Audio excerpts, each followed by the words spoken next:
कि ST, SC, OBC महिलाओं के साथ लगातार दोहन शोषण हनन होता है, उनका हक अधिकार कहीं उनको नहीं मिलता है। तो अब जो है हमारी महिलाएं अगर संसद में जाएंगी ही नहीं तो अपने समाज का आवाज़ उठा ही नहीं पाएंगी। महिला बंधन बिल जो है डायरेक्ट भेदभाव और हमको बोलने में कोई शर्म नहीं कि डायरेक्ट स्वर्णों का बिल है। प्रधानमंत्री भी ओबीसी हैं। अरे भैया ओबीसी हैं लेकिन उनका आत्मा ओबीसी नहीं है।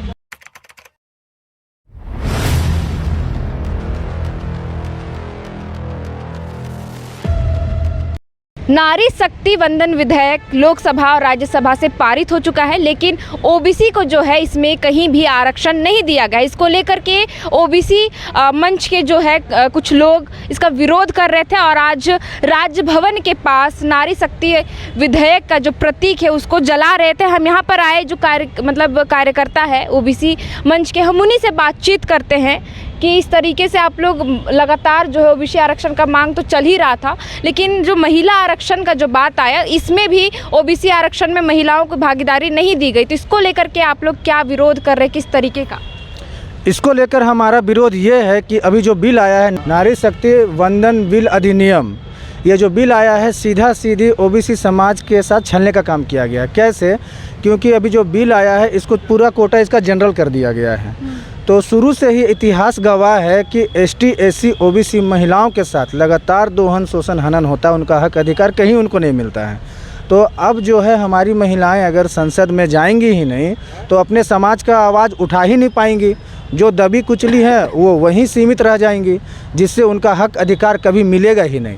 तो हमारी मांग है, पूरी समाज, ओबीसी समाज, हम लोग ये मांग करते हैं कि जब तक इस बिल में संशोधन नहीं होगा हम लोग इसका विरोध करते रहेंगे। और ये अभी स्टार्टिंग है, आगे भी हम बड़े पैमाने पर कार्यक्रम जारी रहेगा चरणबद्ध तरीक़ों से।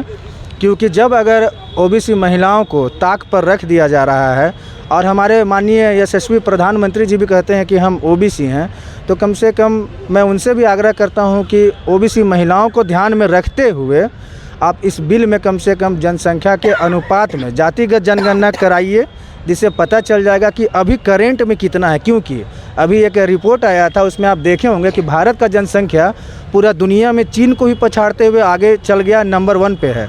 तो उस हिसाब से ओबीसी वर्ग का भी जो जनसंख्या है वो बढ़ा होगा। तो 52% हमारी मांग है, शुरू से चल रही है 52%। लेकिन हमारी ये भी मांग है कि जब तक जाति जनगणना नहीं होती है इसका क्लियर आंकड़ा नहीं कहा जा सकता है कि कितना परसेंट है। 52 तो हमारी मांग है, लेकिन अगर जाति जनगणना हो जाती तो हमारा मांग जो है और परसेंटेज बढ़ेगा। तो ये अत्यंत ज़रूरी है, क्योंकि देखिए शुरू से ही हमारा वर्ग जो है उसे पिछड़ा नाम दिया गया, मतलब पिछड़ा हुआ है वो। और ये बिल अगर पास हो जाता है, लागू हो जाता है, पास तो हो ही गया है, तो जो महिला हैं वो सिर्फ घर की चौखट के अंदर ही बंद होकर रह जाएंगी, वो कभी आगे नहीं निकल पाएंगी और अपने समाज का भी आवाज़ वो नहीं उठा पाएंगी। इसीलिए इस बिल का हम पुरजोर तरीक़ा से विरोध करते रहेंगे जब तक इस बिल में संशोधन नहीं होता है।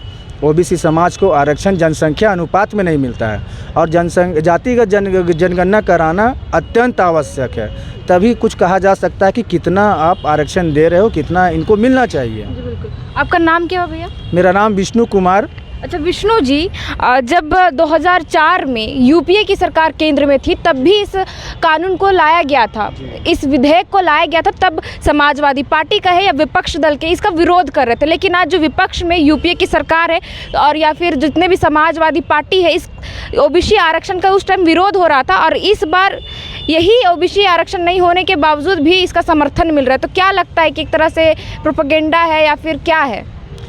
राजनीतिक पार्टियां सिर्फ अपने फ़ायदे के लिए ही काम करती है ओबीसी समाज के साथ। इतिहास गवाह है, इतिहास से ये चीज़ होता जा रहा है, चाहे यूपीए हो, एनडीए हो या अन्य पार्टियां हो। आप देख रहे होंगे, एक उदाहरण छोटा सा मैं दे रहा हूं झारखंड का ही।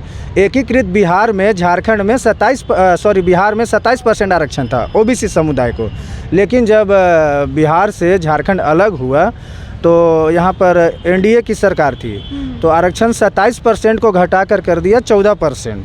और अभी यहाँ पे यूपीए की सरकार है करेंट में, तो यूपीए वाले उस 14 को भी घटाकर 6 जिला में ओबीसी का आरक्षण को शून्य कर दिया गया है और कुछ जिला में 6%, 8%, 12%। जबकि राज्य पिछड़ा वर्ग आयोग है वो 52% उनकी अनुशंसा है और उनकी अनुशंसा का कोई पालन भी नहीं हो रहा है। ओबीसी समाज का यहाँ पर आप देख सकते हैं कि उनका कोई अध्यक्ष भी नहीं है, सदस्य भी नहीं है आयोग में। ये राज्य का बात है और केंद्र में भी यही होता चला आ रहा है। जो केंद्र में होता है वो राज्य में फॉलो करते हैं लोग। ओबीसी के विधायक हैं, ओबीसी प्रधानमंत्री हैं, ओबीसी के सांसद हैं, लेकिन सब टोटली जो हैं सिर्फ ओबीसी समाज को आगे बढ़ने देना नहीं चाहते हैं। अगर आगे बढ़ जाएंगे तो उनका दुकान बंद हो जाएगा। तो आपका कहना है कि सिर्फ ओबीसी को जो है सिर्फ वोट बैंक की तरह सरकार इस्तेमाल करती, चाहे विपक्ष हो या फिर जो सत्ताधारी पक्ष और विपक्ष ओबीसी को जो नज़रिया से देखते हैं, दोनों एक नज़रिया से देखते हैं कि इनका संख्या तो ज़्यादा है, इसे सब ऐसा बरगलाओ कि ये वोट तो दे ही देते हैं और वोट दे के उसके बाद चुप रहते हैं, अपना हक अधिकार भी नहीं मांगते हैं। तो अब ये सब नहीं चलेगा। अब समाज जाग चुका है, हम लोग जाग गए हैं और ये चिंगारी है, ये चिंगारी अभी लग रही है, ये आग पकड़ेगा और इस बिल को आपको वापस लेना पड़ेगा, या तो इस बिल को संशोधन करके ST SC OBC जो महिलाएं हैं उनको आरक्षण देना होगा, क्योंकि ये टोटली गलत है। ये हम बाकी यहाँ पर और भी लोग हैं, उनसे बातचीत करते हैं। क्या नाम हो भैया?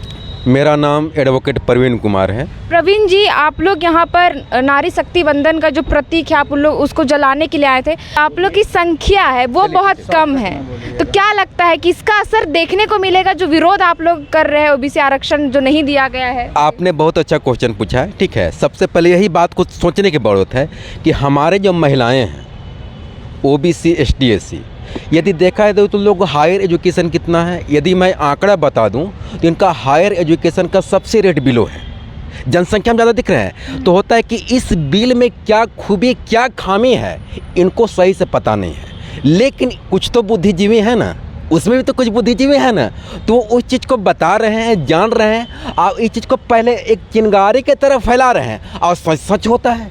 इसकी सच्चाई देखिए कि ये बिल आया, राष्ट्रपति के मुहर नहीं लगा, लेकिन अभी गली चपके में इसकी चर्चा होने लगी। अब ये चिंगारी के रूप में, एक आग के रूप में फैलेगा।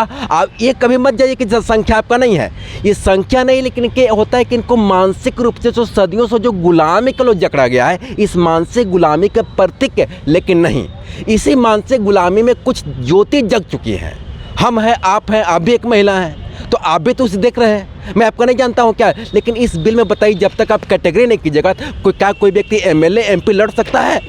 नहीं लड़ सकता है। जाहिर सी बात है उसमें जो संभ्रांत लोग हैं, और संभ्रांत लोग का आप सर्वेक्षण करके देखिए किनकी आर्थिक किनकी सामाजिक स्थिति है, तो एक वर्ग ही उसमें उभरेंगे। अब एक वर्ग उभरेंगे तो इसमें तक कि जो दबे कुचले महिलाएं हैं, चाहे ST SC की महिलाएं हैं, उनकी आवाज़ दबे का दबा रहेगा। जो उनका काम था चूल्हा चौकी, बच्चों का पालना खेलना, उसी में लगे रहेंगे। और इसमें बता रहे हैं जब ये बिल यदि अधिनियम के रूप में यदि लागू हो जाता है तो जानते हैं आगे भविष्य में अनुमान करता हूँ कि पति और पत्नी यदि दोनों होंगे तो दोनों एक जगह से वहाँ चुनाव लड़ेगा, वहाँ चुनाव, अब हल्ला हो जाएगा कि महिलाओं को एक प्रतिनिधित्व हुआ। लेकिन नहीं, इसमें बायसनेस छिपा हुआ है। ठीक है, अब अभी ये चिंगारी के रूप में है, ये आग के रूप में फैलेगा। इस बात को हम लोग समझ चुके हैं, जान चुके हैं, घर घर में चर्चाएं होने लगी हैं।